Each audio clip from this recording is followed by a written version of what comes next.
Saya kenal FMM tahun tahun 60, sekitar 63 lah, 63 62. 63 62 itu saya kenal suster FMM di Pejawa.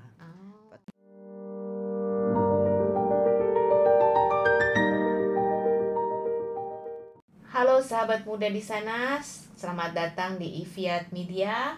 Hari ini saya senang sekali bisa bersama Suster Katrin dan kita akan mendengarkan sharing Suster Katrin tentang pengalamannya sebagai seorang FMM selama 60 tahun. Oke, kita langsung aja. Suster, kita omong-omong mulai aja dari ini ya. Suster, dari mana ya asalnya? Saya dari Flores, tapi tempat dan tanggal dan tempat lahir saya di Menge.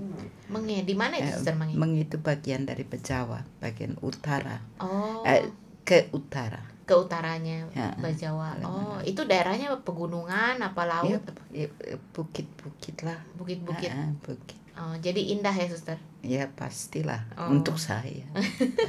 Iya, saya lihat foto-fotonya Flores bagus kok, cantik-cantik. Terus Suster bisa kenal FMM gimana ya? Masuknya tahun berapa tuh? Saya kenal FMM tahun berapa ya? Tahun 60, sekitar 63 lah, 63 62. 63 62 itu saya kenal suster FMM di Pejawa. Waktu itu mereka sering ya kadang-kadang berdua sama suster, tapi naik kuda tuh untuk mengajar agama, membawa obat. Kadang-kadang dengan suster Petronella, itu suster FMM Flores yang pertama, juga naik kuda. Mereka pergi ngajar agama. Suster naik kuda? Iya, waktu itu suster masih belum masuk, suster Petronella. Oh, dari mana suster Petronella ini? Dia dari Batu Jaji, daerahnya sama dengan suster Juli. Oh, orang kampungnya. Orang Indonesia? Orang Flores. Orang Flores juga? Orang Flores, dia belum masuk. Wow, saya nggak kebayang ada suster naik kuda keliling-keliling. Dia dengan satu suster Eustachio, orang Italia. Sudah meninggal beliau. Ya, itu mereka pergi mengajar agama di pegunungan, di desa-desa, di kebun-kebun, pokoknya ya mereka keliling lah. Bawa obat gitu. Terus yang membuat suster tertarik masuk FMM itu apa ya suster? Saya pertama sebenarnya saya tertarik dengan Karmel karena kesunyian pertama. Saya sering ke Karmel. Hati memang agak kuat dengan FMM ini, memang agak kuat terus terang. Saya waktu itu mau ke Karmel, tapi waktu itu saya kebetulan saya ke Karmel, saya wawancara dengan suster. Dia bukan wawancara, saya tanya-tanya suster bagaimana. Ada suster yang menjawab ada satu kata, ada satu kalimat yang membuat saya mengatakan bukan, saya bukan di sini. Apa tuh suster? Boleh bagi nggak? Boleh nggak? Waktu itu saya tanya, saya bilang suster, ada nama satu suster yang masuk itu dari Bawah. Dia namanya Suster Yohana. Saya tanya, suster di sini boleh masuk dari sudah tamatan apa gitu tuh. Dia jawab, oh enggak perlu kamu tahu gitu. Enggak perlu kamu tahu. Nah itu kata itu akhirnya saya seperti mengatakan, ya sudah, kamu tidak usah di sini. Oh ya. Lucu ya. Kenapa ya? Kok bisa? Tidak tahu tuh. Oh ya udah, kalau begitu saya bukan berarti saya langsung nolak, tidak. Tapi hati sih masih ke Karmel. Kenapa saya rindu, karena mereka doanya, nyanyinya bagus, suaranya halus dan begitu manis sekali. Dengar bunyi bel aja itu aku tertarik ya. Itu saya pokoknya saya senang lihat cara mereka jalan. Memang saya itu setengah kontemplatif kali waktu itu ya. Tapi akhirnya saya ketemu bukan akhirnya, tapi saya memang sebelum saya kedua belah pihak ini, saya kadang-kadang ke FMM, kadang-kadang ke Karmel gitu tuh. Jadi udah ketemu barengan. Udah ketemu barengan sebenarnya okay. tuh. Terus? Karena ada bisa di Karmel, lalu saya ke FMM tuh, bantu-bantu di sana, belajar jahit dengan Suster Leo waktu itu. Ya udah, lama-lama saya tertarik tuh dengan FMM. Apa tuh yang membuat tertarik dari Karmel yang hening, lagunya indah? Ini terus? Mereka apa namanya? Saya melihat cara jalannya itu. Iya memang. Melihat cara jalan dan apa? Nggak lain gitu. Artinya tuh begitu open gitu ya. Terbuka dan hidup gitu. Itu yang saya di situ saya tertarik, tapi yang serius religius itu saya belum, tapi itu saya buat saya tertarik. Sepertinya di bawah itu lembut ini lalu kayak rupanya kontemplatif dan aktif, ini yang membuat saya tertarik.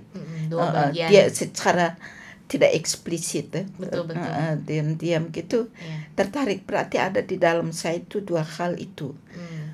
Sudah itu saya tertarik dengan mereka, lalu sering dengan mereka. Yang lebih sering adalah dengan FMM nih. Kami sering ngomong-ngomong, sering dialog dengan suster, bukan dialog artinya ya berbicara apa gitu tentang hidup keluarga gitu. Sering Suster Leo ngomong-ngomong gitu, sambil bantu cabut rumput kayak apa di kebun begitu. Lalu kok tiba-tiba Catherine, kamu ada panggilan nggak? Ditanya tuh, saya ditanya. Saya bilang langsung. Oh ya, saya memang akhirnya langsung diumumkan di gereja. Diumumkan di gereja bahwa ya mereka sudah sampaikan, rupanya mereka mencari panggilan waktu itu FMM. Lalu mulai tanya-tanya begini toh. Akhirnya ditulis, masukkanlah di paroki bahwa ada beberapa gadis yang mau masuk FMM.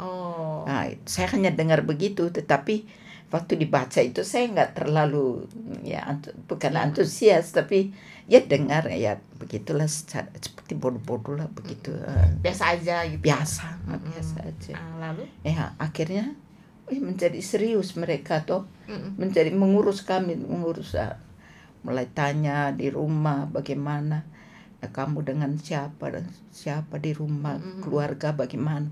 Ya saya hanya dengan ibu, dengan kakek, dengan adik saya tua, yang satu Suster Mata, kan dia sudah di Bogor. Suster Mata, saudaranya Suster FMM juga? Iya. Oke. Di Jambi sekarang toh. Gitu. Jambi. Dia sudah di Bogor, tapi bukan untuk masuk, untuk sekolah waktu itu. Tapi akhirnya masuk juga? Iya, akhirnya masuk juga. Wah, sekeluarga 2 FMM. Ya itulah. Begitu. Jalan ke Tuhan ya? Jalannya Tuhan saya juga tidak mengerti. Dan hanya adik sendiri. Saya berpikirnya ini adiknya, kalau saya masuk biara bagaimana adik saya ini. Adik dan ibu, bapak sudah tidak ada, sudah lama tidak ada. Dan hanya dengan kakek, ya umurnya kan makin lama makin itu.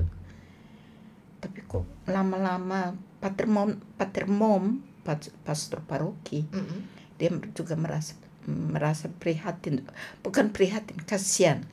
Kalau saya masuk, sepertinya dari nada-nada dia tuh saya baca bahwa dia seperti ikut berpikir. Kalau Catherine masuk, bagaimana ibu, bagaimana adik. Dan dia sempat tanya, dan saya kena dengan adat itu, akhirnya saya mulai ngomong-ngomong dengan adat, karena siapa yang harus kembali ke rumah kakek, siapa yang itu. Jadi kalau kakek ambil istri dan anaknya itu, kalau sudah bayar anaknya itu harus kembali ke rumah kakek gitu. Jadi kayak gitu. Jadi ini secara adat Suster harus diatur dulu gitu. Saya atur dulu gitu. Saya tidak tahu kalau di sana seperti itu. Ada. Oke. Secara adat, tapi nggak sampai luar biasa, tapi begitu-gitu artinya supaya ada jalan di mana saya bisa masuk. Dari pater merasa ya sudah, kalau ada orang yang di rumah yang membantu ibu, adik, ya sudah, bisa masuk ya. Tapi dia kasih saya salib toh. Saya bilang apa maksudnya kasih salib itu. Dalam hati saya mungkin dia memberi kekuatan pikiran saya toh. Saya bilang mungkin Pater memberi saya kekuatan. Ini berarti saya baca sendiri aja. Sepertinya dia juga merasa kasihan kalau saya masuk. Mungkin mungkin itu yang saya baca. Bagus suster, saya senang suster cerita bagian ini karena banyak orang yang salah sangka bilang pikirnya itu kalau masuk jadi suster itu karena udah nggak laku atau mau melarikan diri dari keluarga.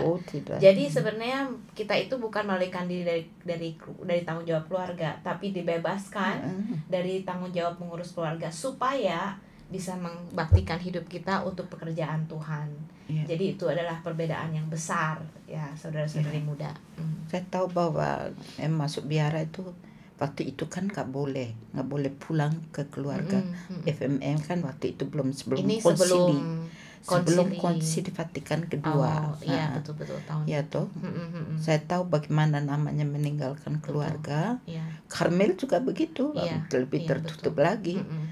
Saya pikir bagaimana ya, saya juga harus kuat ya. Kuat. Memang kayaknya banyak dorongan di dalam, walaupun saya tidak terungkap, tapi saya merasa ada dorongan di dalam. Apakah terus berdoa, saya juga tidak tahu. Tapi saya sendiri ya sepertinya mengikuti panggilan. Betul. Waktu saya terus ada satu ketua kongregasi Maria, dia selalu senang pergi misa. Kalau ada di gereja pengumuman pesta orang kudus, pesta apa, nah dia mau ikut misa itu salah satu ibu itu, bukan ya ibu, dia tidak menikah. Nah dia kongregasi awam, kongregasi Santa Maria, dia ketua. Dia selalu bawa saya ke gereja untuk maksudnya menemani dia karena dia pergi jam 2 pagi. Jam 2 pagi jalan kaki. Oh, supaya bisa 9 kilo untuk sampai ke Jawa untuk misa. Wow. Jadi itu dia selalu ajak saya. Saya juga bertanya pada diri sendiri, kenapa dia ajak saya, nggak ajak orang lain. Itu juga turut berpikir. Semuanya itu mendukung panggilan sepertinya gitu ya.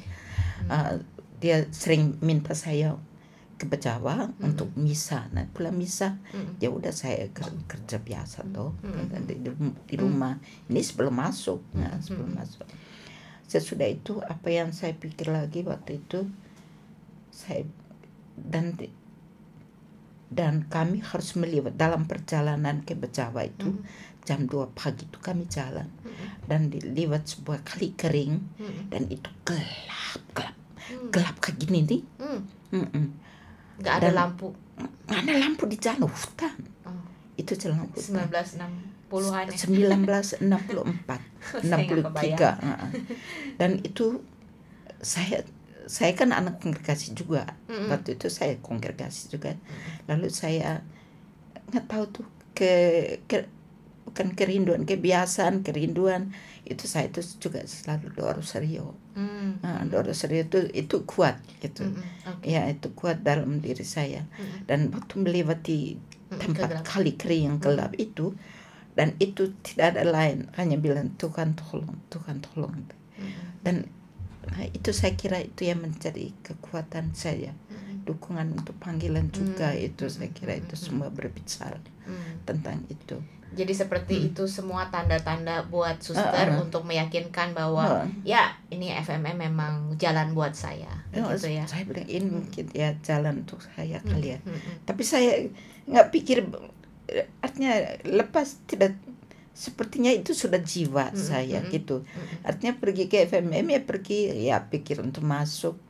Ya pikir nggak terlalu senang, nggak terlalu biasa, tapi ya seperti biasa gitu. Lucu ya. Apa berasa nyaman? Merasa nyaman. Iya. Itu tuh.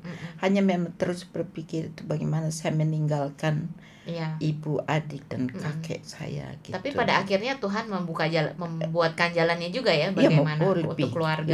Tuhan lebih bantu lebih banyak. Ya. Sampai sekarang ini. Iya. Itu saya merasa itu. Lalu akhirnya suster masuk tanggal berapa tuh persisnya? Masuk akhirnya Wih, persisnya itu saya lupa. Oh, masuk biara. Masuk dari kan, Flores, masuk, Flores. kan ada masuk apa, pre-novitiate ya atau postulan. Postulan. Akhirnya masuk postulan itu kami dibawa ke Sindang Laya. Kami kerja dulu di asrama di Regina Pacis, rumah besar. Kerja dulu di situ, artinya bantu-bantu di asrama. Sesudah itu 13 Juni. 13 Juni tahun 13 Juni kami tahun 64. Lalu kaul kekalnya, Suster? Kaul kekal, aduh, ini lupa lagi. Kaul kekalnya itu tahun 74 bulan Juni juga. 74 bulan Juni juga. Hanya tanggalnya saya lupa. Tanggalnya Juni 74. Oke. Saya lupa. Novis ya 15 bulan 12 gitu. Terima kasih, Suster. Menarik sekali ini perjalanan masuknya ya. Jadi terima kasih untuk sharing, karena banyak akan membantu teman-teman muda kita untuk apa itu discernment ya, seperti ini, membaca tanda-tanda Tuhan dalam kehidupan kita. Begitu. Nah, sekarang kita mau lanjut nih kan. Jadi setelah Suster masuk dan kau kekal gitu ya kan, mungkin Suster bisa cerita sedikit sudah pernah mengerjakan apa saja, pernah tinggal di mana aja gitu ya. Gimana? Saya pertama Suster muda itu di Bogor. Suster muda di Bogor ya, bantu dapur, bantu ya bersih-bersih itu. Itu biasa. Itu sebagai tugas biasa. Kamar jahit. Kamar jahit. Lalu saya sudah di Bogor, saya ke Jakarta. Di Jakarta, ya saya SMP di Jakarta. SMP di Jakarta. Lalu sambil Suster muda tuh, Suster muda sambil ada pembinaan dari Suster Ines Brown waktu itu, bantu. Dari mana Suster Ines Brown? Orang Argentina. Argentina. Di sini ya ditugasin. Waktu itu banyak, masih Suster Eropa masih banyak. Jadi dia membantu banyak, bantu mengenai kitab suci dan sebagainya. Sharing lah, sama sharing. Sesudah itu kalau kekalnya di Jakarta. Kalau kekal di Jakarta, saya sudah kalau kekal, saya ditawarkan ke Jogja.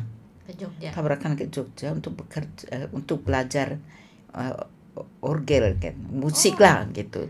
Orgel itu orgel yang besar itu ya, yang orgel yang pipa-pipa. Tidak yang biasa yang seperti di kapel itu. Bukan nama orgel ya, organ atau apa, nggak ngerti saya. Ya seperti di kapel itu loh. Organ kali ya? Yang kayak kapel itu yang kecil itu. Tapi nggak elektrik. Ya elektrik. Udah ada yang elektrik? Tunggu saya ingat.